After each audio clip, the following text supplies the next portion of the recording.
Kumari ji, thank you so much, love you all.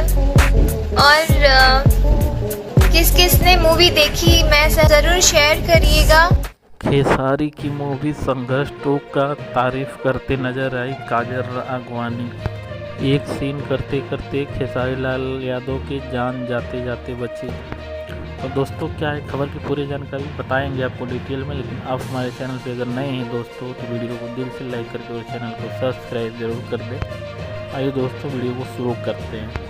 अभी हाल ही में दोस्तों एक इंटरव्यू में काजल राघवानी ने बताया कि खेसारी लाल यादव भोजपुरी में बहुत बड़ा नाम कमा रहे हैं और उन्होंने अपनी मूवी संघर्ष 2 को टीजर रिलीज़ किया है, जो टीजर काफ़ी ज़्यादा तहलका मचा रहा है दोस्तों।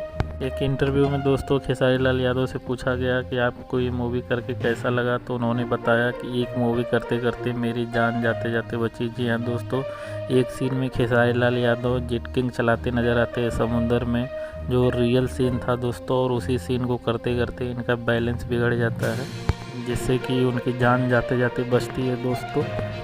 ये थी खबर की पूरी जानकारी दोस्तों।